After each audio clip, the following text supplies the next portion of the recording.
Hello everyone, welcome you all in your own channel learn everything. So ਅੱਜ ਤੋਂ मैं ਤੁਹਾਨੂੰ ATT ਦੀ जो है ਪ੍ਰੈਪਰੇਸ਼ਨ ਕਰਵਾਉਣ ਜਾ ਰਹੀ ਹਾਂ ਬਿਕੋਜ਼ ਕਾਫੀ ਸਾਰੀਆਂ ਪੋਸਟ ਜੋ ਇਹਦੀਆਂ ਨਿਕਲ ਚੁੱਕੀਆਂ ਆ। ਠੀਕ ਹੈ, ਸੋ ਤੁਸੀਂ ਸਾਰਿਆਂ ਨੇ ਬਹੁਤ ਵਧੀਆ ਤਿਆਰੀ ਕਰਨੀ ਆ। ਮੈਂ ਤੁਹਾਨੂੰ ਇਹਦੇ ਵਿੱਚ ਮੈਥ ਦਾ ਪਹਿਲਾਂ ਕਰਵਾਉਣ ਜਾ ਰਹੀ ਹਾਂ ਕਿਉਂਕਿ ਦੇਖੋ ਜੋ ਇਹਦੇ ਵਿੱਚ ਮੈਂ ਪੇਪਰ ਨੂੰ ਐਨਾਲਿਸਿਸ ਕੀਤਾ ਤਾਂ ਸਟੇਟਮੈਂਟ ਵਾਈਜ਼ ਵੀ ਕਾਫੀ ਕੁਐਸਚਨਸ ਆਏ ਸੀ ਹੈ ਨਾ, ਅਤੇ ਸਾਡਾ ਕਨਸੈਪਟ ਜਿਹੜਾ ਉਹ ਵੀ ਕਲੀਅਰ ਹੋਣਾ ਬਹੁਤ ਜ਼ਰੂਰੀ ਹੈ। ਅਤੇ ਤੁਹਾਡੇ ਸਿਲੇਬਸ ਦੇ ਵਿੱਚ ਰੇਖਾਵਾਂ ਅਤੇ ਕੋਣ, ਠੀਕ ਹੈ, ਇਹ ਮੈਂਸ਼ਨ ਆ। ਸੋ ਇਹਦੇ ਵਿੱਚ ਕੁਝ ਯਾਦ ਰੱਖਣ ਜੋ ਗੱਲਾਂ ਆ ਜਿਹਦੇ ਵਿੱਚੋਂ ਸਟੇਟਮੈਂਟ ਵਾਈਜ਼ ਕੁਐਸਚਨ ਬਣ ਸਕਦਾ, ਜੋ ਪਹਿਲਾਂ ਵੀ ਬਣਿਆ ਸੀ ਨਾ ਸਟੇਟਮੈਂਟ ਵਾਈਜ਼ ਕੁਐਸਚਨ। ਸੋ ਇਸ ਕਰਕੇ ਆਪਾਂ ਸ਼ੁਰੂਆਤ ਉਹ ਤੋਂ ਕਰਦੇ ਹਾਂ। ਠੀਕ ਹੈ ਜੀ, ਸੋ ਬਹੁਤ ਈਜ਼ੀ ਵੇ ਨਾਲ ਸਮਝਣਾ ਹੈਗਾ, ਕੋਈ ਚੱਕਰ ਨਹੀਂ ਕਿ ਤੁਹਾਨੂੰ ਸਮਝ ਨਹੀਂ ਆਏਗਾ, ਕੁਛ ਔਖਾ ਨਹੀਂ ਹੋਏਗਾ। ਠੀਕ ਹੈ, ਬਹੁਤ ਈਜ਼ੀ ਵੇ ਨਾਲ ਸਮਝ ਆ ਜਾਏਗਾ। ਸੋ ਸ਼ੁਰੂ ਕਰਦੇ ਹਾਂ ਜੀ। ਰੇਖਾ, ਸਭ ਤੋਂ ਪਹਿਲਾਂ ਦੇਖੋ ਡੈਫੀਨੇਸ਼ਨ ਨੂੰ ਸਮਝਣਾ ਕਿਉਂਕਿ ਕੁਐਸਚਨ ਡੈਫੀਨੇਸ਼ਨ ਦੇ ਵਿੱਚੋਂ ਬਣਦਾ ਆ। ਰੇਖਾ ਅਨੰਤ ਬਿੰਦੂਆਂ ਦਾ ਇੱਕ ਸਮੂਹ ਹੁੰਦਾ ਹੈ। ਠੀਕ ਹੈ, ਹੁਣ ਪੁੱਛਿਆ ਜਾ ਸਕਦਾ ਰੇਖਾ ਇੱਕ ਸਮੂਹ ਹੁੰਦਾ ਹੈ, ਕਿਹਦਾ ਹੁੰਦਾ ਹੈ? ਅਨੰਤ ਬਿੰਦੂਆਂ ਦਾ, ਮਤਲਬ ਪਤਾ ਨਹੀਂ ਕਿੰਨੇ ਸਾਰੇ ਬਿੰਦੂ ਉਹਨਾਂ ਦਾ, ਜਿਸ ਦੀ ਅਨਿਸ਼ਚਿਤ ਲੰਬਾਈ ਹੁੰਦੀ ਹੈ, ਯਾਨੀ ਕਿ ਲੰਬਾਈ ਨਿਸ਼ਚਿਤ ਨਹੀਂ ਹੁੰਦੀ ਹੈ। ਯਾਨੀ ਕਿ ਜਿੱਦਾਂ ਹੁਣ ਰੇਖਾ ਤੋਂ ਕੁਐਸਚਨ ਬਣ ਸਕਦਾ, ਰੇਖਾ ਦੇ ਨੀਚੇ ਕਰੈਕਟਰਿਸਟਿਕਸ ਦੇ ਸਕਦੇ ਤੁਹਾਨੂੰ ਅਲੱਗ-ਅਲੱਗ। ਅਨੰਤ ਬਿੰਦੂਆਂ ਦਾ ਸਮੂਹ ਹੁੰਦਾ ਹੈ, ਅਨਿਸ਼ਚਿਤ ਲੰਬਾਈ ਹੁੰਦੀ ਹੈ। ਠੀਕ ਹੈ, ਉਸ ਤੋਂ ਬਾਅਦ ਇਸ ਨੂੰ ਅਨੰਤ ਰੂਪ ਵਿੱਚ ਦੋਨਾਂ ਦਿਸ਼ਾਵਾਂ 'ਚ ਵਧਾਇਆ ਜਾ ਸਕਦਾ, ਇਹਨੂੰ ਇੱਧਰੋਂ ਵੀ ਅਤੇ ਇੱਧਰੋਂ ਵੀ ਜਿੰਨਾ ਮਰਜ਼ੀ ਵਧਾਇਆ ਜਾ ਸਕਦਾ। ਇਸ ਦੀ ਕੋਈ ਮੋਟਾਈ ਨਹੀਂ ਹੁੰਦੀ। ਦੇਖੋ ਪਹਿਲਾਂ ਹੀ ਰੇਖਾ ਤੋਂ ਕੀ ਬਣ ਗਿਆ ਕਿ ਅਨੰਤ ਕਿੰਨੇ ਹੀ ਬਿੰਦੂ, ਅਨੰਤ ਬਿੰਦੂਆਂ ਦਾ ਸਮੂਹ, ਅਨਿਸ਼ਚਿਤ ਲੰਬਾਈ ਹੈ, ਯਾਨੀ ਕਿ ਕੋਈ ਨਿਸ਼ਚਿਤ ਲੰਬਾਈ ਨਹੀਂ, ਅਨਿਸ਼ਚਿਤ ਪਤਾ ਨਹੀਂ ਕਿੱਥੇ ਤੱਕ, ਯਾਨੀ ਕਿ ਅਨੰਤ ਰੂਪ ਤੱਕ ਤੁਸੀਂ ਇਹਨੂੰ ਦੋਨੀ ਦਿਸ਼ਾਵਾਂ 'ਚ ਵਧਾ ਸਕਦੇ ਆ। ਮੋਟਾਈ ਇਹਦੀ ਕੋਈ ਨਹੀਂ ਹੁੰਦੀ। ਹੋਏਗਾ ਕਿ ਕੁਐਸਚਨ ਇਹਦੀ ਰੇਖਾ, ਉਹਦੇ ਬਾਰੇ 4 ਤੁਹਾਨੂੰ ਪੁਆਇੰਟ ਦੇ ਦੇਗਾ, ਜਿਨ੍ਹਾਂ ਵਿੱਚੋਂ ਹੋ ਸਕਦਾ ਇੱਕ ਗਲਤ ਪੁੱਛੇਗਾ, ਇਹਨਾਂ ਵਿੱਚੋਂ ਕਿਹੜਾ ਰੇਖਾ ਬਾਰੇ ਗਲਤ ਹੈ। ਜੇ ਤੁਹਾਨੂੰ ਉਹਦੀਆਂ ਸਾਰੀਆਂ ਜੋ ਵਿਸ਼ੇਸ਼ਤਾਵਾਂ ਪਤਾ ਆ ਤਾਂ ਤੁਸੀਂ ਉਹਦਾ ਸਹੀ ਆਨਸਰ ਲਗਾ ਸਕਦੇ ਆ। ਠੀਕ ਹੈ ਜੀ, ਨੈਕਸਟ ਚੱਲਦੇ ਹਾਂ ਕਿਰਨ। ਹੁਣ ਕਿਰਨ ਕੀ ਆ? ਰੇਖਾ, ਜਿਹੜੀ ਰੇਖਾ ਸੀ ਨਾ ਉਹਦਾ ਹੀ ਇੱਕ ਭਾਗ ਹੁੰਦਾ ਜਿਸ ਦਾ ਆਰੰਭਿਕ ਬਿੰਦੂ, ਜਿਹੜਾ ਆਰੰਭਿਕ ਬਿੰਦੂ ਹੈ ਨਿਸ਼ਚਿਤ ਹੁੰਦਾ ਹੈ, ਮਤਲਬ ਆਰੰਭ ਤਾਂ ਪਤਾ ਹੈ ਕਿੱਥੋਂ ਹੋਣਾ, ਪਰੰਤੂ ਅੰਤ ਬਿੰਦੂ ਨਹੀਂ ਹੁੰਦਾ, ਮਤਲਬ ਅੰਤ ਪਤਾ ਨਹੀਂ ਕਿੱਥੇ ਤੱਕ ਜਾਣਾ, ਯਾਨੀ ਕਿ ਜਿੱਥੋਂ ਆਰੰਭ ਕਰਨੀ ਉਹ ਪਤਾ ਤੁਹਾਨੂੰ, ਪਰ ਅੰਤ ਨਹੀਂ ਪਤਾ ਇਹਦਾ। ਠੀਕ ਹੈ, ਸੋ ਇਹ ਦੇਖੋ ਇਹ ਵੀ ਇੱਕ ਵਿਸ਼ੇਸ਼ਤਾ ਹੋ ਗਈ। ਇਸ ਨੂੰ ਇੱਕ ਦਿਸ਼ਾ ਵਿੱਚ ਫਿਰ ਤੁਸੀਂ ਇੱਕ ਦਿਸ਼ਾ 'ਚ ਹੀ ਅਨੰਤ ਰੂਪ ਤੱਕ ਇਹਨੂੰ ਵਧਾ ਸਕਦੇ ਆ ਨਾ, ਅਨੰਤ ਰੂਪ ਤੱਕ ਫਿਰ ਇੱਕ ਦਿਸ਼ਾ 'ਚ ਹੀ ਵਧਾਉਂਗੇ। ਸਮਝ ਰਹੇ ਹੋ ਗੱਲਾਂ ਨੂੰ? ਠੀਕ ਹੈ, ਸੋ ਕਿਰਨ ਕੀ ਹੈ? ਰੇਖਾ ਦਾ ਹੀ ਇੱਕ ਭਾਗ ਹੁੰਦਾ ਹੈ, ਯਾਨੀ ਰੇਖਾ ਜਿਹਦੇ ਬਾਰੇ ਆਪਾਂ ਪੜ੍ਹਿਆ ਉਹਦਾ ਹੀ ਇੱਕ ਭਾਗ ਹੈ ਜਿਹਦਾ ਆਰੰਭਿਕ ਬਿੰਦੂ ਹੁੰਦਾ ਹੈ, ਪਰ ਜਿਹੜਾ ਅੰਤ ਵਾਲਾ ਬਿੰਦੂ ਨਹੀਂ ਪਤਾ, ਮਤਲਬ ਇਹਨੂੰ ਅਨੰਤ ਰੂਪ ਤੱਕ ਅੱਗੇ ਤੱਕ ਵਧਾਇਆ ਜਾ ਸਕਦਾ ਹੈ। ਨੈਕਸਟ ਹੈ ਜੀ ਰੇਖਾ ਖੰਡ। ਰੇਖਾ ਖੰਡ ਰੇਖਾ ਦਾ ਇੱਕ ਭਾਗ ਜਿਹਦੇ ਦੋਨੇ ਹੀ ਅੰਤ ਬਿੰਦੂ ਹੁੰਦੇ ਆ। ਠੀਕ ਹੈ, ਅਤੇ ਨਿਸ਼ਚਿਤ ਲੰਬਾਈ ਹੁੰਦੀ ਹੈ, ਅਤੇ ਲੰਬਾਈ ਵੀ ਨਿਸ਼ਚਿਤ। ਦੇਖੋ ਤਿੰਨੇ ਕੁਐਸਚਨ ਦੇਖੋ, ਇਹਨਾਂ ਕੁਐਸਚਨ 'ਚੋਂ ਹੀ ਤੁਹਾਨੂੰ ਸਟੇਟਮੈਂਟ ਵਾਈਜ਼ ਮੈਥ 'ਚ ਕੁਐਸਚਨ ਜਿਹੜਾ ਪੁੱਟ ਹੋ ਸਕਦਾ। ਦੇਖੋ ਤੁਸੀਂ ਪੇਪਰ ਨੂੰ ਦੇਖਿਓ ਪਿਛਲੇ ਸਾਲ ਦੇ ਕਿ ਉਹਦੇ ਵਿੱਚ ਕੀ ਸੀਗਾ, ਸਟੇਟਮੈਂਟ ਵਾਈਜ਼ ਕੁਐਸਚਨ ਆਏ ਸੀ। ਸੋ ਇਹਨਾਂ ਵਿੱਚੋਂ ਹੀ ਆਉਣਗੇ ਸਿਲੇਬਸ ਵਿੱਚੋਂ। ਸੋ ਰੇਖਾ ਤੋਂ ਕਿੰਨੀ ਗੱਲ ਨਿਕਲੀ ਕਿ ਰੇਖਾ ਕੀ ਆ? ਜਿਹਦੀ ਅਨਿਸ਼ਚਿਤ ਲੰਬਾਈ, ਮਤਲਬ ਉਹਨੂੰ ਇੱਧਰੋਂ ਵੀ ਜਿੰਨਾ ਮਰਜ਼ੀ ਵਧਾ ਲਓ, ਇੱਧਰੋਂ ਵੀ ਜਿੰਨਾ ਮਰਜ਼ੀ ਵਧਾ ਲਓ, ਨਿਸ਼ਚਿਤ ਕੋਈ ਇਹਦਾ ਬਿੰਦੂ ਹੈ ਹੀ ਨਹੀਂ, ਅਨਿਸ਼ਚਿਤ ਲੰਬਾਈ ਆ। ਕਿਰਨ ਦੀ ਜਦੋਂ ਗੱਲ ਆਈ, ਕਿਰਨ ਦੇ ਵਿੱਚ ਕੀ ਸੀਗਾ, ਇੱਕ ਉਹਦਾ ਬਿੰਦੂ ਨਿਸ਼ਚਿਤ ਸੀ, ਯਾਨੀ ਇੱਕ ਪਾਸਿਓਂ ਪਤਾ ਸੀ ਇੱਥੋਂ ਸ਼ੁਰੂ ਕਰਨੀ, ਪਰ ਅੰਤ ਨਹੀਂ ਪਤਾ ਕਿੱਥੇ ਸੀ। ਠੀਕ ਹੈ, ਸੋ ਇਹਨੂੰ ਵੀ ਅਨੰਤ ਰੂਪ ਤੱਕ ਵਧਾਇਆ ਜਾ ਸਕਦਾ। ਜਦੋਂ ਗੱਲ ਆਈ ਰੇਖਾ ਖੰਡ ਦੀ, ਇਹ ਕੀ ਸੀ? ਜਿਹਦੇ ਦੋਨੇ ਪਤਾ ਬਿੰਦੂ, ਠੀਕ ਹੈ, ਦੋ ਅੰਤ ਬਿੰਦੂ, ਇੱਕ ਇੱਧਰੋਂ ਵੀ ਅਤੇ ਇੱਧਰੋਂ। ਸੋ ਇਹਦੀ ਨਿਸ਼ਚਿਤ ਲੰਬਾਈ ਹੋ ਗਈ ਨਾ। ਹੁਣ ਤੁਹਾਨੂੰ ਪੇਪਰ 'ਚ ਕੁਐਸਚਨ ਆ ਕੀ ਸਕਦਾ, ਨਿਸ਼ਚਿਤ ਲੰਬਾਈ ਹੁੰਦੀ ਹੈ, ਆਪਸ਼ਨ ਆਏਗਾ ਰੇਖਾ ਦੀ, ਕਿਰਨ ਦੀ, ਜਾਂ ਰੇਖਾ ਖੰਡ ਦੀ, ਜਾਂ ਇਹਨਾਂ ਵਿੱਚੋਂ ਕੋਈ ਦੀ ਨਹੀਂ। ਇੱਕ ਕੁਐਸਚਨ ਤਾਂ ਇੱਦਾਂ ਬਣ ਗਿਆ ਕਿ ਨਹੀਂ ਬਣ ਗਿਆ? ਇੱਦਾਂ ਪੁੱਛਿਆ ਸਕਦਾ ਜਿਸ ਦਾ ਆਰੰਭਿਕ ਬਿੰਦੂ ਹੁੰਦਾ ਹੈ, ਠੀਕ ਹੈ, ਪਰ ਅੰਤ ਬਿੰਦੂ ਨਹੀਂ ਹੁੰਦਾ ਹੈ, ਉਸ ਨੂੰ ਕੀ ਕਿਹਾ ਜਾਂਦਾ ਹੈ? ਰੇਖਾ ਕਿਰਨ ਜਾਂ ਰੇਖਾ ਖੰਡ। ਤਾਂ ਇੱਥੋਂ ਹੀ ਕੁਐਸਚਨ ਬਣ ਗਿਆ ਜਿਸ ਦੀ ਅਨਿਸ਼ਚਿਤ ਲੰਬਾਈ ਹੁੰਦੀ ਹੈ, ਉਹ ਕੀ ਹੁੰਦੀ ਹੈ? ਰੇਖਾ ਕਿਰਨ ਜਾਂ ਰੇਖਾ ਖੰਡ। ਤਾਂ ਇੱਥੋਂ ਹੀ ਤੁਹਾਡੇ 3 4 5 ਕੁਐਸਚਨ ਜਿਹੜੇ ਆ ਉਹ ਫਰੇਮ ਹੋ ਜਾਂਦੇ ਆ। ਠੀਕ ਹੈ, ਸੋ ਇੱਦਾਂ ਹੀ ਕੁਐਸਚਨਸ ਜਿਹੜੇ ਤੁਹਾਨੂੰ ਆਉਣੇ ਆ। ਕਲੀਅਰ ਹੋਇਆ ਤੁਹਾਨੂੰ ਪਹਿਲੀ ਜਿਹੜਾ ਇਹ ਕਨਸੈਪਟ ਆ, ਕਲੀਅਰ ਹੋਇਆ ਰੇਖਾ ਦਾ, ਕਿਰਨ ਅਤੇ ਰੇਖਾ ਖੰਡ ਦਾ। ਕਲੀਅਰ। ਨੈਕਸਟ ਚੱਲਦੇ ਹਾਂ ਜੀ ਕੋਣ। ਦੇਖੋ ਹੁਣ ਇਹਨੂੰ ਆਪਾਂ ਇਕੱਲਾ ਸਟੱਡੀ ਕਰਾਂਗੇ, ਆਪਾਂ ਧਿਆਨ ਨਾਲ ਇਕੱਲੀ ਸਟੇਟਮੈਂਟ ਨੂੰ ਸਮਝਣਾ। ਕੋਣ, ਜੇਕਰ ਇੱਕ ਸ਼ੁਰੂਆਤੀ ਸਾਂਝੇ ਬਿੰਦੂ ਵਿੱਚੋਂ 2 ਕਿਰਨਾਂ ਖਿੱਚੀਆਂ ਜਾਣ, ਜੇਕਰ ਇੱਕ ਸ਼ੁਰੂਆਤੀ ਸਾਂਝੇ ਬਿੰਦੂ ਹੋ ਗਿਆ, ਇਹ ਤੋਂ 2 ਕਿਰਨਾਂ ਖਿੱਚੀਆਂ ਜਾਣ, ਠੀਕ ਆ, ਅਤੇ ਉਹ ਆਪਸ 'ਚ ਕੀ ਬਣਾਉਂਦੀਆਂ? ਕੋਣ। ਕਿਰਨਾਂ ਦੇ ਸਾਂਝੇ ਬਿੰਦੂ ਨੂੰ, ਹੁਣ ਆਹ ਸਾਂਝੇ ਬਿੰਦੂ ਨੂੰ ਕੀ ਕਿਹਾ ਜਾਂਦਾ? ਸਿਖਰ। ਸਿਖਰ ਕੀ ਹੁੰਦਾ? ਆਹ ਵਾਲਾ ਜਿਹੜਾ ਸਾਂਝਾ ਬਿੰਦੂ ਜਿੱਥੋਂ ਇਹ ਦੋਨੀ ਰੇਖਾਵਾਂ ਸ਼ੁਰੂ ਹੋਈਆਂ, ਇਹ ਕੀ ਹੈ? ਸਿਖਰ। ਸਮਝ ਗਏ? ਬਸ ਇਹ ਸੁਣੀ ਜਾਣਾ ਤੁਸੀਂ। ਸਿਫਰ ਕੋਣ ਜਿਹਦਾ ਮਾਪ ਕੀ ਹੁੰਦਾ? 0 ਡਿਗਰੀ। ਨਿਊਨ ਕੋਣ, ਇਹ ਇੰਪੋਰਟੈਂਟ ਸਾਰੇ ਜਿਹੜੇ 90 ਡਿਗਰੀ ਤੋਂ ਛੋਟੇ ਆ, ਯਾਨੀ 0 ਤੋਂ 90 ਦੇ ਵਿਚਕਾਰ ਆਉਂਦੇ। ਅਧਿਕ ਕੋਣ ਜਿਹਦਾ 90 ਤੇ 180, ਯਾਨੀ 0 90 ਤੇ 180, ਜਿਹੜਾ 0 ਤੋਂ 90 ਦੇ ਵਿਚਕਾਰ ਉਹ ਕੀ ਆ, ਨਿਊਨ ਕੋਣ। ਜਿਹੜਾ 90 ਤੇ 180 ਦੇ ਵਿੱਚ ਕੀ ਆ, ਉਹ ਅਧਿਕ ਕੋਣ। ਠੀਕ ਹੈ ਜੀ। ਉਸ ਤੋਂ ਬਾਅਦ ਸਮਕੋਣ। ਸਮਕੋਣ ਜਿਹਦਾ ਮਾਪ ਕੀ ਹੋਵੇ 90 ਡਿਗਰੀ। ਸਮਕੋਣ ਜਿਹਦਾ ਮਾਪ ਕੀ ਹੋਵੇ 90 ਡਿਗਰੀ। ਸਰਲ ਕੋਣ, ਸਰਲ ਕੋਣ ਕੀ ਹੁੰਦਾ ਜਿਸ ਦਾ ਮਾਪ ਕੀ ਹੋਵੇ 180 ਡਿਗਰੀ। ਠੀਕ ਹੈ, 180 ਸੀ ਸ ਤੋਂ ਸਰਲ। ਠੀਕ ਹੈ, 80 ਸਰਲ। ਰਿਫਲੈਕਸ ਜਿਹੜਾ 180 ਤੇ 360, ਦੇਖੋ ਇਹ ਆਈ ਨਾ 0 90 180 360, 0 ਵਾਲਾ ਹੋ ਗਿਆ ਸਿਫਰ, 90 ਵਾਲਾ ਸਮਕੋਣ, 180 ਵਾਲਾ ਸਰਲ ਕੋਣ ਤੇ 360 ਵਾਲੇ ਨੂੰ ਕਹਿੰਦੇ ਪੂਰਨ ਕੋਣ, ਯਾਨੀ ਪੂਰਾ ਹੋ ਗਿਆ ਪੂਰਨ ਕੋਣ। ਠੀਕ ਹੈ। ਉਸ ਤੋਂ ਬਾਅਦ ਦੇਖੋ ਤੁਸੀਂ ਅੱਗੇ ਤੁਸੀਂ ਆਪਣੀ ਕਾਪੀ 'ਤੇ ਨਾ ਇੱਕ ਨੋਟ ਬਣਾਉਣਾ ਇੱਦਾਂ 0 ਲਿਖ ਕੇ 90 180 ਤੇ 360। ਠੀਕ ਹੈ, ਤੁਸੀਂ ਲਿਖਣਾ 0 ਲਿਖ ਲੈਣਾ ਸਿਫਰ ਕੋਣ, ਸਮ ਕੋਣ, ਸਰਲ ਕੋਣ, ਰਿਫਲੈਕਸ ਪੂਰਨ ਕੋਣ। ਫਿਰ ਤੁਸੀਂ ਇਹਦੇ ਵਿਚਕਾਰ ਲਿਖੋਗੇ 0 ਤੋਂ 90 ਦੇ ਵਿਚਕਾਰ ਵਾਲੇ ਇਹਦੇ ਨਾਲ ਨਿਊਨ ਕੋਣ, 90 ਤੋਂ 180 ਦੇ ਵਿਚਕਾਰ ਅਧਿਕ ਕੋਣ ਤੇ 180 ਤੇ 360 ਦੇ ਵਿਚਕਾਰ ਵਾਲੇ ਕੋਣ ਨੂੰ ਕੀ ਕਹਿੰਦੇ, ਰਿਫਲੈਕਸ ਕੋਣ। ਠੀਕ ਹੈ, ਨਾਰ, ਤੈਨੂੰ ਯਾਦ ਕਰ ਲੈਣਾ ਨਾਰ। ਠੀਕ ਹੈ, ਨਿਊਨ, ਅਧਿਕ ਤੇ ਰਿਫਲੈਕਸ। ਠੀਕ ਹੈ ਜੀ। ਜਿੱਦਾਂ ਵੀ ਤੁਸੀਂ ਪੰਜਾਬੀ 'ਚ ਇਹਨੂੰ ਬਣਾਉਣਾ ਤੇ ਪੰਜਾਬੀ 'ਚ ਬਣਾ ਲਓ। ਕਲੀਅਰ ਆ ਤੁਹਾਨੂੰ, ਤਾਂ ਕਿ ਇਹ ਭੁੱਲੇ ਨਾ, ਪੁੱਛਿਆ ਜਾ ਸਕਦਾ ਪੇਪਰ 'ਚ।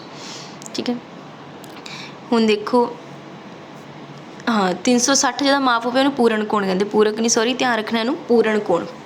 ਠੀਕ ਹੈ, ਪੂਰਨ ਹੋ ਗਿਆ। ਉਸ ਤੋਂ ਬਾਅਦ ਪੂਰਕ ਕੋਣ ਕੀ ਹੁੰਦੇ ਆ, ਜਿਨ੍ਹਾਂ ਦਾ ਜੋੜ 90 ਹੋਵੇ। ਇੱਦਾਂ ਦੇ ਦੋ ਕੋਣ ਜਿੱਦਾਂ 45 ਜਮਾ 45 90। ਠੀਕ ਹੈ, ਇਹ ਦੋਨੇ ਆਪਸ 'ਚ ਕੀ ਹੋ ਗਏ, ਪੂਰਨ ਕੋਣ, ਸੌਰੀ ਪੂਰਕ ਕੋਣ। ਪੂਰਕ ਇੱਕ ਦੂਜੇ ਨੂੰ ਪੂਰਾ ਕਰਦੇ, ਪੂਰਕ। 60 ਤੇ 30, 60 ਤੇ 30 ਹੁੰਦੇ 90, ਇਹਨਾਂ ਦਾ ਜੋੜ 90 ਬਣਦਾ, ਤਾਂ ਇਹ ਵੀ ਕੀ ਹੋ ਗਏ, ਪੂਰਕ ਕੋਣ। 60 ਤੇ 30 ਪੁੱਛਿਆ ਜਾ ਸਕਦਾ ਕਿਹੜਾ ਇਹਨਾਂ ਵਿੱਚੋਂ ਜੋੜਾ ਪੂਰਕ ਕੋਣਾਂ ਦਾ ਜੋੜਾ ਹੈ। ਸੰਪੂਰਕ ਜਿਹਨਾਂ ਦਾ ਇੱਦਾਂ ਜੋੜ 180 ਬਣਦਾ ਹੋਵੇ, ਜਿੱਦਾਂ 120 ਤੇ 60 ਇਕੱਲੇ ਹੋ ਗਏ, 120 ਜਮਾ 60 180 ਹੋ ਜਾਂਦਾ ਨਾ, ਤਾਂ ਇਹ ਆਪਸ 'ਚ ਹੋ ਗਏ ਸੰਪੂਰਕ ਕੋਣ। ਲਾਗਵੀ ਕੋਣ, ਹੁਣ ਦੇਖੋ ਲਾਗਵੀ ਕੋਣ ਕੀ ਹੁੰਦੀ, ਦੋ ਕੋਣ ਲਾਗਵੀ ਕੋਣ ਕਹਾਉਂਦੇ ਹਨ ਜੇਕਰ ਉਹਨਾਂ ਦੀ ਇੱਕ ਸਾਂਝੀ ਭੁਜਾ ਹੋਵੇ। ਠੀਕ ਹੈ, ਇੱਕ ਸਾਂਝਾ ਸਿਖਰ ਹੋਵੇ ਤੇ ਉਹਨਾਂ ਦੀਆਂ ਅਸਾਂਝੀਆਂ ਭੁਜਾਵਾਂ ਸਾਂਝੀ ਭੁਜਾਵਾਂ ਦੇ ਦੋਨੇ ਪਾਸੇ ਹੋਣ। ਜਿੱਦਾਂ ਹੁਣ ਇਹ ਦੇਖੋ, ਇਹ ਲਾਗਵੇਂ ਹੋ ਗਏ। ਦੇਖੋ ਹੁਣ ਮੈਂ ਸਮਝਾਉਂਦੀ ਹਾਂ, ਉਹਨਾਂ ਦੀ ਇੱਕ ਸਾਂਝੀ ਭੁਜਾ, ਦੋਨੇ ਕੋਣਾਂ ਦੀ ਇੱਕ ਸਾਂਝੀ ਭੁਜਾ ਹੋ ਗਈ ਆਹ ਵਾਲੀ।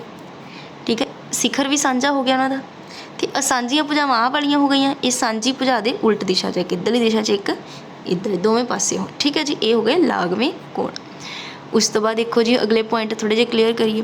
ਰੇਖੀ ਜੋੜਾ ਕੋਣ, ਦੋ ਲਾਗਵੇਂ ਕੋਣ ਜਿਨ੍ਹਾਂ ਦਾ ਜੋੜ 180 ਹੋਵੇ। ਜਿੱਦਾਂ ਇੱਕ ਰੇਖਾ ਦੇ ਉੱਤੇ ਬਣ ਜਾਂਦੇ ਨਾ, ਆਹ ਦੇਖੋ ਆਹ ਵੀ 90 ਦਾ, ਆਹ ਵੀ 90 ਦਾ, 90 ਜਮਾ 90 180 ਹੋ ਗਿਆ। ਤਾਂ ਇਹ ਦੋ ਲਾਗਵੇਂ ਵੀ ਆ, ਮਤਲਬ ਨਾਲ ਲੱਗਦੇ ਕੋਣ ਜਿਹੜੇ ਇਹਨਾਂ ਦਾ ਜੋੜ 180 ਵੀ ਬਣਦਾ, ਤਾਂ ਇਹ ਬਣ ਗਿਆ ਰੇਖੀ ਜੋੜਾ ਕੋਣ, ਮਤਲਬ ਰੇਖਾ ਦੇ ਉੱਤੇ ਬਣਿਆ ਜੋੜਾ। ਠੀਕ ਹੈ, ਸਿਖਰ ਸਨਮੁਖ ਕੋਣ, ਦੋ ਸਰਲ ਰੇਖਾਵਾਂ ਦੇ ਕੱਟਣ 'ਤੇ, ਆਹ ਦੇਖੋ ਸਰਲ ਰੇਖਾ ਨੇ ਕੱਟਿਆ, 4 ਕੋਣ ਬਣ ਗਏ, 1 2 3 ਤੇ 4। ਕਹਿੰਦਾ 4 ਕੋਣ ਬਣਦੇ ਹਨ। ਕੋਣਾਂ ਦਾ ਉਹ ਜੋੜਾ ਜੋ ਕਾਟ ਬਿੰਦੂ ਦੇ ਉਲਟ ਪਾਸੇ ਹੋਵੇ, ਜਿੱਦਾਂ ਇੱਧਰ ਤੇ ਇੱਧਰ। ਠੀਕ ਹੈ, ਇੱਧਰ ਤੇ ਇੱਧਰ, ਇਹਨੂੰ ਕਹਿੰਦੇ ਸਿਖਰ ਸਨਮੁਖ। ਸਨਮੁਖ ਆਮਣੇ ਸਾਹਮਣੇ, ਸਿਖਰ ਤੇ ਸਨਮੁਖ ਕੋਣ, ਇਹਨੂੰ ਕਹਿੰਦੇ ਸਿਖਰ ਸਨਮੁਖ ਕੋਣ। ਕਾਟਵੀਆਂ ਰੇਖਾਵਾਂ, ਦੋ ਰੇਖਾਵਾਂ ਨੂੰ ਕਾਟਵੀਆਂ ਰੇਖਾਵਾਂ ਕਹਿੰਦੀਆਂ ਹਨ ਜੋ ਇੱਕ ਬਿੰਦੂ 'ਤੇ ਕੱਟੀਆਂ ਜਾਂਦੀਆਂ ਹਨ। ਹੁਣ ਦੇਖੋ ਅਗਲਾ ਪੁਆਇੰਟ, ਲੰਬ ਰੇਖਾਵਾਂ ਕੀ ਹੁੰਦੀਆਂ ਹਨ, ਰੇਖਾਵਾਂ ਜਿਹੜੀਆਂ ਕਿ ਆਪਸ ਵਿੱਚ ਸਮਕੋਣ 'ਤੇ ਕੱਟਦੀਆਂ, ਜਿਹੜੀਆਂ ਦਾ ਸਮਕੋਣ 'ਤੇ ਕੱਟਣ। ਠੀਕ ਹੈ, 90 ਡਿਗਰੀ 'ਤੇ ਕੱਟਣ, ਉਹਨਾਂ ਨੂੰ ਕਹਿੰਦੇ ਲੰਬ ਰੇਖਾਵਾਂ। ਸਮਾਂਤਰ ਰੇਖਾਵਾਂ, ਇਹ ਦੇਖੋ ਇੱਕ ਹੀ ਤਲ 'ਤੇ ਦੋ ਰੇਖਾਵਾਂ ਸਮਾਂਤਰ ਰੇਖਾਵਾਂ ਕਹਾਉਂਦੀਆਂ ਹਨ ਜੇਕਰ ਉਹ ਇੱਕ ਦੂਜੇ ਤੋਂ ਹਮੇਸ਼ਾ ਬਰਾਬਰ ਦੂਰੀ 'ਤੇ ਹੋਣ। ਮਤਲਬ ਜਦੋਂ ਇਹ ਜਾਂਦੀਆਂ ਨਾ, ਇਹਨਾਂ ਦੀ ਦੂਰੀ ਜਿਹੜੀ ਆਪਸ 'ਚ ਹਮੇਸ਼ਾ ਕੀ ਰਹੇ, ਬਰਾਬਰ। ਦੇਖੋ ਇਹ ਪੁਆਇੰਟਸ ਕਲੀਅਰ ਕਰਨੇ ਤਾਂ ਜ਼ਰੂਰੀ ਹੈ ਪੇਪਰ 'ਚ ਨਾ, ਨਿੱਕੇ ਨਿੱਕੇ ਪੁਆਇੰਟ ਫਿਰ ਤੁਹਾਨੂੰ ਕਲੀਅਰ ਨਹੀਂ, ਮਤਲਬ ਕਿ ਤੁਹਾਨੂੰ ਆਨਸਰ ਨਹੀਂ ਦੇਣਾ ਆਉਂਦਾ ਉੱਤੇ। ਠੀਕ ਹੈ, ਕਿ ਸਮਾਂਤਰ ਕੀ ਇਹਨਾਂ ਦੀ ਆਪਸ ਜਿਹੜੀ ਦੂਰੀ ਹੈ ਰੇਖਾਵਾਂ ਦੀ, ਇਹ ਹਰ ਜਗ੍ਹਾ ਕੀ ਰਹੇ, ਬਰਾਬਰ ਰਹੇ, ਤੇ ਕਦੇ ਵੀ ਕਿਤੇ ਜਾ ਕੇ ਇਹ ਮਿਲਣ ਨਾ। ਕਿੱਦਾਂ ਮਿਲਣਗੇ ਨਹੀਂ, ਕਿਉਂਕਿ ਦੂਰੀ ਬਰਾਬਰ ਰਹਿ ਰਹੀ ਹੈ। ਠੀਕ ਹੈ, ਤਿਰਛੀ ਰੇਖਾਵਾਂ, ਤਿਰਛੀ ਰੇਖਾ ਇੱਕ ਰੇਖਾ ਜਿਹੜੀ ਕਿ ਇੱਕ ਹੀ ਤਲ ਉੱਤੇ ਤਲ ਉੱਤੇ ਦੋ ਜਾਂ ਵੱਖ ਰੇਖਾਵਾਂ ਨੂੰ ਵੱਖ-ਵੱਖ ਬਿੰਦੂਆਂ 'ਤੇ ਕੱਟਦੀਆਂ ਹੋਣ। ਦੇਖੋ ਕੱਟਦੀਆਂ ਅੱਗੇ ਜਾ ਕੇ ਇਹ ਹੋ ਗਈਆਂ ਤਿਰਛੀਆਂ ਰੇਖਾਵਾਂ, ਸਮਾਂਤਰ ਕਿਤੇ ਕੱਟਦੀਆਂ ਨਹੀਂ। ਹੁਣ ਆਹ ਪੁਆਇੰਟ ਦੇਖੋ ਇੰਪੋਰਟੈਂਟ ਆ, ਜੇਕਰ ਇੱਕ ਤਿਰਛੀ ਰੇਖਾ ਦੋ ਸਮਾਂਤਰ ਰੇਖਾ ਨੂੰ ਕੱਟਦੀ ਹੈ, ਆਹ ਦੋ ਸਮਾਂਤਰ ਰੇਖਾਵਾਂ ਆ ਗਈਆਂ, आई तिरछी रेखा आ के कट गई इन्हां नूं। ठीक है, हुण इन्हां 'च देखो संगत कोणां दे जोड़ बराबर हुंदे हन। ये तुहानूं सारिਆਂ ਨੂੰ दसने संगत, इकांतर अंदरूनी, इकांतर बाहरी कोण। ठीक है, एक पासे दे अंदरूनी कोण संपूरक हुंदे हन। ये तुसीं सारे ही देखने मतलब कि इन्हां विचों किहड़े वाले हुंदे आ। ठीक है, क्योंकि ये वाले जिहड़े तुहाडे क्लीयर करने बहुत ज़रूरी आ। मैं तुहानूं ये दसदी एक डायग्राम के थ्रू। देखो ये वो डायग्राम किद्दां बनदी है, उन्हें गल की कही, एक तिरछी रेखा दो समांतर रेखावां नूं कटदी है। आ लो दो आपां समांतर रेखावां ले लईआं। ठीक है, इन्हां नूं एक आ तिरछी रेखा ने आके कट दिता। ध्यान रखियो ये कोण मैं एक मान लिया, कोण 2, कोण 3, कोण 4, ये कापी ते नोट कर लिओ तुसीं, कोण 5, इन्हां पर कलर चेंज कर लैंदे आ। ये कोण 5, कोण 6, कोण 7 ते कोण 8, ये नोट करी जाओ हुण तुसीं। ठीक है जी, देखो मैं तुहानूं दस्सण लगी ध्यान नाल, ਜਿਹੜੇ ਤਾਂ कोण 3 ਤੇ कोण 6 ਹੈਗੇ ਨੇ। ठीक है, कोण 3 ਤੇ कोण 6,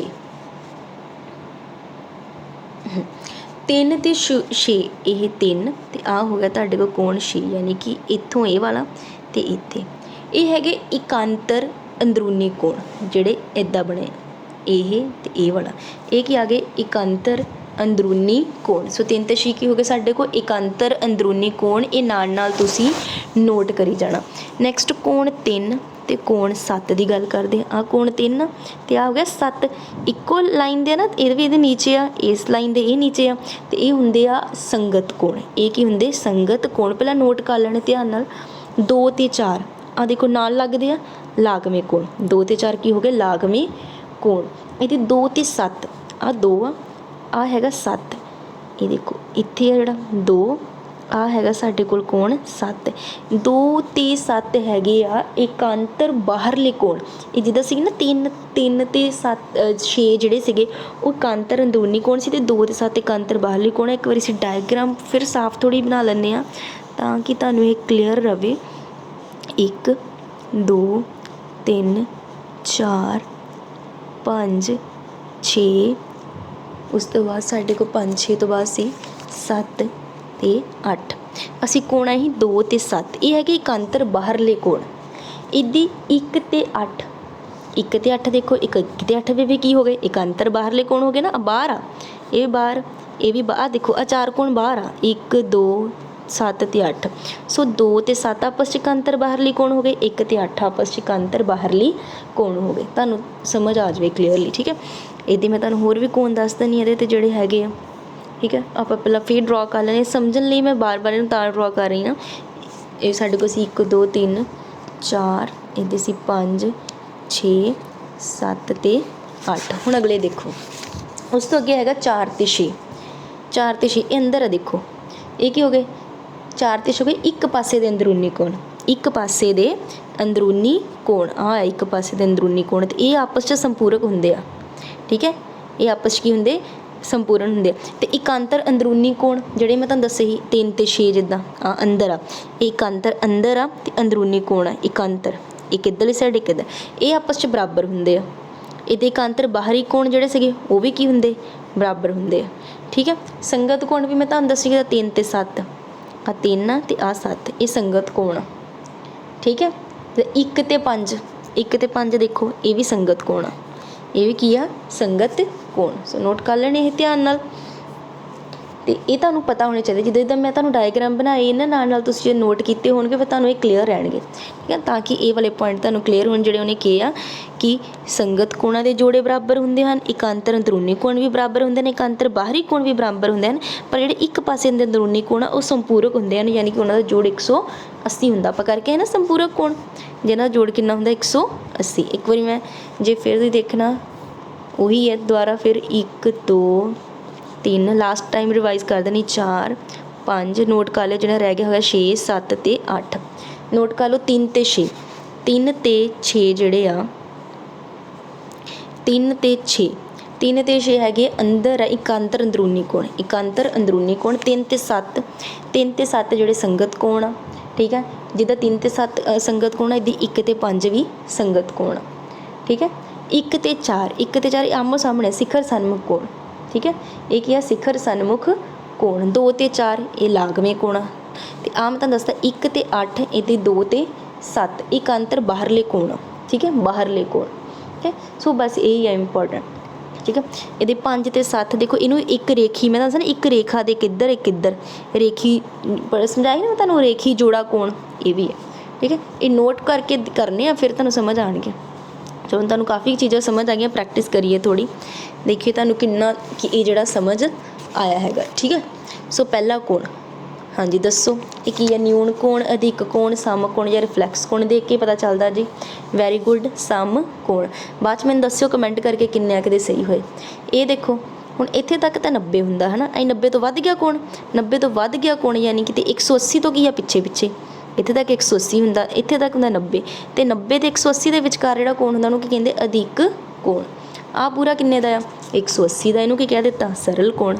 ਕੀ ਹੋ ਗਿਆ ਇਹ? ਸਰਲ ਕੋਣ। ਅੱਛਾ ਇਹ ਦੱਸੋ ਹੁਣ ਮੈਨੂੰ, ਇਹ ਕੀ ਆ? 180 ਤੇ 360 ਦੇ ਵਿੱਚ ਇਹ ਹੋ ਗਿਆ ਰਿਫਲੈਕਸ ਕੋਣ। ਤੇ ਇਹ ਵਾਲਾ ਇਹ ਦੇਖੋ, ਇਹ ਫਿਰ ਜੇ ਮੈਂ ਇੱਧਰੋਂ ਡਰਾ ਕਰਾਂ ਤਾਂ 180 ਤੋਂ ਪਿੱਛੇ ਪਿੱਛੇ ਰਹਿ ਗਿਆ ਤੇ 90 ਤੋਂ ਉੱਪਰ ਚਲ ਗਿਆ, ਇਹ ਹੋ ਗਿਆ ਅਧਿਕ ਕੋਣ। ਇਹ ਤੁਸੀਂ ਆਪ ਦੇਖ ਲਓ। ਇਹ ਕੋਣ ਨੂੰ ਜੇ ਮੈਂ ਇੱਦਾਂ ਕਰਾਂ, ਜੇ ਤੁਹਾਨੂੰ ਕਿਸੇ ਨੂੰ ਆਹ ਵਾਲੀ ਗੱਲ ਨਹੀਂ ਕਲੀਅਰ, ਇਸ ਕੋਣ ਨੂੰ ਜੇ ਮੈਂ ਇੱਦਾਂ ਕਰ ਦੇਵਾਂ, ਪੂਰਾ ਹੋ ਗਿਆ 180 ਦਾ, 180 ਤੋਂ ਥੋੜ੍ਹਾ ਵੱਧ ਗਿਆ ਪਰ ਪੂਰਾ ਗੋਲਾ ਵੀ ਨਹੀਂ, 360 ਤੋਂ ਪਿੱਛੇ ਆ। ਸੋ ਇਸ ਕਰਕੇ ਇਹ ਸੀਗਾ ਰਿਫਲੈਕਸ ਕੋਣ। ਸਮਝਦੇ ਹੋ? ਤੁਸੀਂ ਜਸਟ ਇੱਦਾਂ ਵੀ ਦੇਖ ਸਕਦੇ ਆ, ਆਹ ਪੂਰਾ ਕੋਣ 180 ਦਾ ਹੁੰਦਾ, ਯਾਨੀ ਤੁਸੀਂ ਵਧਾ ਲਓ ਤੇ ਆਹ ਪੂਰਾ 180 ਦਾ, 180 ਤੋਂ ਵੱਧ ਗਿਆ, ਰਿਫਲੈਕਸ ਕੋਣ ਹੋ ਗਿਆ। ਠੀਕ ਹੈ, ਇਹ ਦੇਖੋ ਇਹ ਜੇ ਇੱਥੇ ਤੱਕ ਚੱਲ ਜਾਂਦਾ 180 ਦਾ ਹੋ ਜਾਣਾ ਸੀ, ਪੂਰਾ ਹੋ ਜਾਂਦਾ ਤਾਂ ਨਾ ਇੱਥੇ ਤੱਕ, ਪਰ ਇਹ ਪੂਰਾ ਹੋਇਆ ਹੀ ਨਹੀਂ। ਸੋ ਇਸ ਕਰਕੇ ਉਹ ਤੋਂ ਪਿੱਛੇ ਆ, ਪਰ 90 ਤੋਂ ਜ਼ਿਆਦਾ ਆ। ਠੀਕ ਹੈ, 90 ਲਾਈਨ ਤੋਂ ਜ਼ਿਆਦਾ, ਇਸ ਕਰਕੇ ਇਹ ਅਧਿਕ ਕੋਣ ਆ। ਇਹ ਦੇਖੋ ਇਹ ਤਾਂ 90 ਤੋਂ ਵੀ ਛੋਟਾ ਆ। ਠੀਕ ਹੈ, ਜੇ ਤੁਸੀਂ ਡਰਾ ਕਰ ਲਓ 90 ਤੋਂ ਵੀ ਛੋਟਾ ਹੈ ਨਾ, ਤਾਂ ਇਹ ਕੀ ਹੋ ਗਿਆ ਸਾਡੇ ਕੋਲ? ਨਿਊਨ ਕੋਣ। ਹੋਰ ਤੁਹਾਡੀ ਨੌਲੇਜ ਟੈਸਟ ਕਰ ਲੈਂਦੇ ਹਾਂ। ਦੇਖੋ ਇੱਦਾਂ ਦੇ ਕੁਐਸਚਨ ਤੁਹਾਨੂੰ ਪੇਪਰ 'ਚ ਆਉਣਗੇ, ਆਨਸਰ ਨਹੀਂ ਦੇਖਣੇ ਹੈਗੇ, ਪਹਿਲਾਂ ਇੱਦਾਂ ਦੇਖੋ। ਜੇਕਰ ਦੋ ਕੋਣ ਪੂਰਕ ਹਨ, ਜੇਕਰ ਦੋ ਕੋਣ ਪੂਰਕ ਹਨ ਮਤਲਬ ਪੂਰਕ ਆ, ਉਹਨਾਂ ਕੋਣਾਂ ਦਾ ਜੋੜ ਕਿੰਨਾ ਹੁੰਦਾ? ਹਾਂਜੀ ਵੈਰੀ ਗੁੱਡ, ਕਿੰਨਾ ਹੁੰਦਾ ਆ? 180, 90, 360 ਜਾਂ ਇਹਨਾਂ ਵਿੱਚੋਂ ਕੋਈ ਨਹੀਂ? 90। ਕਿੰਨਾ ਹੁੰਦਾ? 90। ਅੱਛਾ, ਦੋ ਕੋਣਾਂ ਨੂੰ ਡੈਸ਼ ਕੋਣ ਕਹਿੰਦੇ ਹਨ ਜੇ ਜੋੜ 180 ਹੋਵੇ? ਸੰਪੂਰਕ, ਪੂਰਕ, ਸਮ ਕੋਣ ਜਾਂ ਇਹਨਾਂ ਵਿੱਚੋਂ ਕੋਈ ਨਹੀਂ? ਦੱਸੋ ਕੀ ਹੁੰਦਾ ਆ? ਪੂਰਕ, ਜੇ ਦੋ ਕੋਣਾਂ ਨੂੰ ਪੂਰਕ ਕਹਿੰਦੇ ਹਨ ਉਹਨਾਂ ਦਾ ਜੋੜ 180 ਹੁੰਦਾ, ਜਾਂ ਸੰਪੂਰਕ ਕੀ ਹੁੰਦਾ ਦੱਸੋ? ਤੁਹਾਨੂੰ ਪਤਾ ਹੋਣਾ ਚਾਹੀਦਾ। ਇਹ ਦੋ ਕੋਣ ਜਿਨ੍ਹਾਂ ਦਾ ਜੋੜ 180 ਹੋਵੇ ਉਹਨਾਂ ਨੂੰ ਕਹਿੰਦੇ ਸੰਪੂਰਕ ਕੋਣ। ਕੀ ਕਹਿੰਦੇ ਆ? ਦੇਖੋ ਪੂਰਕ ਮਤਲਬ ਉਹਨਾਂ ਦਾ ਜੋੜ 90। ਠੀਕ ਹੈ, ਜੇ ਜੋੜ 180 ਹੁੰਦੇ ਸੰਪੂਰਕ, ਧਿਆਨ ਰੱਖਣਾ। ਜੇਕਰ ਦੋ ਲਾਗਵੇਂ ਕੋਣ ਸੰਪੂਰਕ ਹਨ, ਜੇ ਦੋ ਲਾਗਵੇਂ ਕੋਣ ਸੰਪੂਰਕ ਹਨ ਤਾਂ ਉਹ ਕੀ ਬਣਾਉਂਦੇ ਹਨ? ਪੜ੍ਹਿਆ ਸੀ ਰੇਖੀ ਜੋੜਾ, ਪੜ੍ਹਿਆ ਸੀ ਨਾ, ਰੇਖੀ ਜੋੜਾ ਬਣਾਉਂਦੇ ਆ। ਦੇਖੋ ਜੇਕਰ ਦੋ ਰੇਖਾਵਾਂ ਇੱਕ ਬਿੰਦੂ 'ਤੇ ਕੱਟਦੀਆਂ ਹਨ ਤਾਂ ਸਿਖਰ ਸਨਮੁਖ ਕੋਣ ਹਮੇਸ਼ਾ ਕੀ ਹੁੰਦੇ ਆ?